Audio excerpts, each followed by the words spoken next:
6 minute. মাননীয় speaker, আমি বুঝতে পারছি না সময়গুলা কিভাবে বন্টন করা হয়। সরকার দলের হলো 8 মিনিট, বিরোধী দলের হলো 6 মিনিট, এভাবে তো কথা বলতে পারবো না।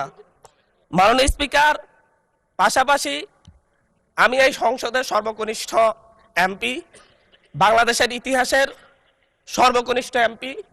আমি এখানে দাঁড়িয়ে আপনারা যে জেনজির কথা বলেন, সেই জেনজির প্রতিনিধি হয়ে আমি সংসদে কথা বলতে আসছি। আপনি যদি বলেন যে জেনজিরা কি চাই, আমি বলছি জেনজিরা 72-এর সংবিধান আর চাই না। আপনি যদি বলেন জেনজিরা কি চাই, আমি বলতে এসেছি জেনজিরা এটাই চাই, স্বাধীনতার 30 বছর পরে জন্ম নিয়ে আমার মতো যারা সন্তানরা রয়েছে তারা কেন ভোটাধিকার পাই নাই তার জবাব চাই। আমরা তো স্বাধীন বাংলাদেশে জন্ম নিয়েছি মাননীয় স্পিকার। আমাদের কি ভুল ছিল? আমরা তো নতুন মানচিত্র পেয়েছি, আমরা তো নতুন পতাকা পেয়েছি, আমরা নতুন সীমানা পেয়েছি।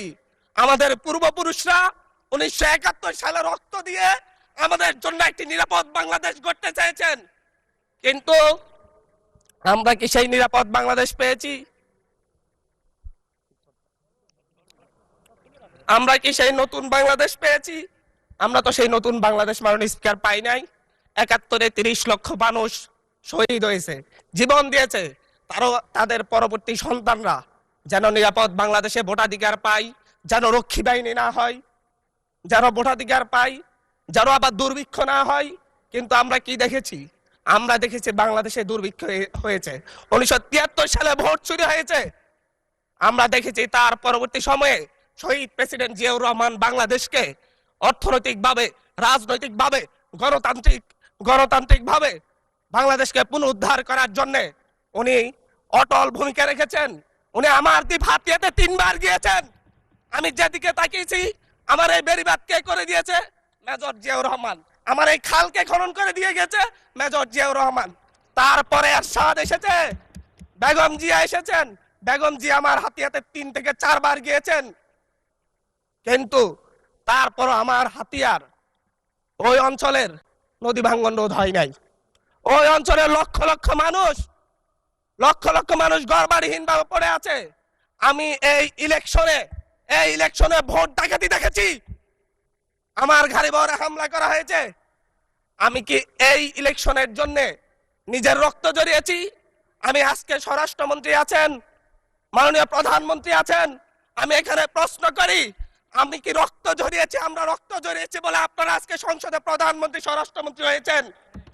রক্ত ঝরার পরে, রক্ত ঝরিয়ে গুলিবিদ্ধ হয়ে 3 দিনের মাথায় গুলিবিদ্ধ হয়ে, দয়া করে থামুন মাননীয় সংসদ সদস্য, আপনার বক্তব্য অব্যাহত রাখুন।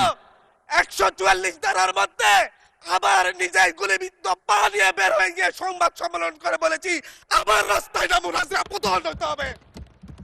আমরা বলেছি নতুন বাংলাদেশ দিব। আমরা নতুন বাংলাদেশ আবার প্রতারণার রাজনীতি দেখতে চাই না, প্রবঞ্চনার রাজনীতি দেখতে চাই না। যেই গণভোটের পক্ষে আমাদের মাননীয় প্রধানমন্ত্রী প্রচারণা চালিয়েছেন, যে আদেশের পক্ষে মাননীয় সরকার দলীয় সংসদ সদস্যরা প্রচারণা চালিয়েছেন, আজকে এখানে সেই কেন এটা নিয়ে আবার দীর্ঘ আলোচনা হতে হবে?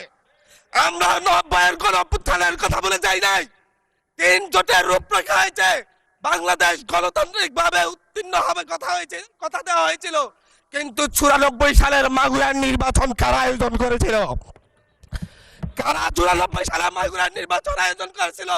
আজকে আবার এই সংসদে দাঁড়িয়ে আবার এমন একটা ব্যবস্থা নিয়ে যাচ্ছেন, আরেকবার যে মাগুরার নির্বাচন আয়োজন করবেন না, এর নিশ্চয় দেখিয়ে দিবে।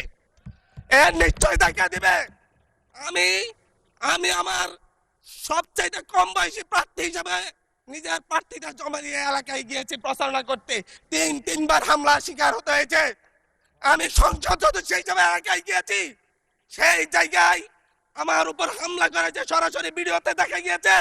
অস্ত্র নিয়ে, দেশীয় অস্ত্র নিয়ে আমাকে কোপাতে আসা হয়েছে। তারা কারা? ওরা তো তারাই যাদের প্রত্যেকের হাতে বিএনপি দলীয় নেতা কর্মীদের রক্ত লেগে আছে, প্রাণ লেগে আছে। এই বিশ্বাসঘাতকতা মাননীয় স্পিকার, এই রাষ্ট্র আর সইবে না। আপনারাও সইতে পারবেন না। বিশ্বাসঘাতকতার মূল্য এই দেশে আবার দিতে হবে আপনাদেরকে। আপনারা যারা আপনাদের ভাইদের রক্ত জড়িয়েছে, খুন করেছে, খুনের মামলা আছে, তাদেরকে আবার পুনর্বাসিত করে আমাদেরকে খুন করার জন্য লেলিয়ে দিচ্ছেন। চট্টগ্রাম থেকে এক সাংগঠনিক নেতাকে পাঠিয়েছে অস্ত্র সহ আমাদের লোকজনের উপর হামলা করতে। ভোটের দিন সকালবেলা থেকে প্রত্যেকটা ভোট কেন্দ্রে অস্ত্র দিয়ে মহড়া দিয়েছে। 30টা ভোট কেন্দ্রে এনসিপির প্রার্থী, বিএনপি দুজন বিদ্রোহী প্রার্থী সহ কারো এজেন্টকে ঢুকতে দেওয়া হয় নাই। এটার জন্য কি আমরা আমাদের রক্ত জড়িয়েছি? মাননীয় স্পিকার, ইলেকশনের একদিন পরে আমাকে আর 1 মিনিট বাড়িয়ে দিবেন মাননীয় স্পিকার, 1টা মিনিট। মাননীয় স্পিকার, ইলেকশনের পর দিন এক নারী অভিযোগ করেছেন, এক নিরীহ নারী, ওনাকে ধর্ষণ করা হয়েছে শুধুমাত্র শাপলাগড়িতে ভোট দেওয়ার কারণে। 1 ঘন্টার মধ্যে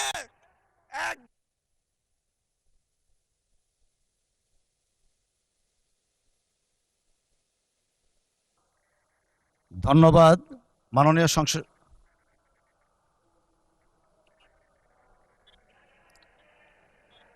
আচ্ছা ঠিক আছে, 1 মিনিটের মধ্যে সংক্ষিপ্ত শেষ করবেন, 1 মিনিট। মাননীয় স্পিকার, একজন ভুক্তভোগী নারী অভিযোগ করেছে ওনাকে ধর্ষণ করা হয়েছে শাপলাগড়িতে ভোট দেওয়ার কারণে। সার্কেল এসপি 1 ঘন্টার মধ্যে বলেছে এই ধরনের কোনো ঘটনা ঘটে নাই। আজকে 42 দিন পার হয়েছে, এখনো ডিএনএ রিপোর্ট আসে নাই। মামলা নিতে 3 দিন দেরি হয়েছে। সিভিল সার্জন অফিস তদন্ত কমিটি করে দিয়েছে, তদন্ত কমিটির রিপোর্ট জমা দিয়েছে। ভুক্তভোগী নারী জানে না তার তদন্ত রিপোর্ট কি এসেছে। এই ভয়াবহ পরিবেশ তৈরি কারা করছে? আমার মনে হয় স্বরাষ্ট্রমন্ত্রী আইনের ব্যাখ্যা না দিয়ে আইনমন্ত্রী আইনের ব্যাখ্যা দিবেন। স্বরাষ্ট্রমন্ত্রীর এসবে মনোযোগ দেওয়া দরকার। স্বরাষ্ট্রমন্ত্রীর মনোযোগ দেওয়া দরকার। সারা দেশে কোথায় কোথায় সন্ত্রাসীরা রয়েছে সেই সকল সন্ত্রাসীদের তালিকা করে তাদেরকে বিচারের ব্যবস্থা করা দরকার। স্বরাষ্ট্রমন্ত্রীর উচিত ধন্যবাদ মাননীয় সদস্য। নেতা কর্মীরা হত্যার শিকার হয়েছে তাদের বিচারের ব্যবস্থা করা দরকার।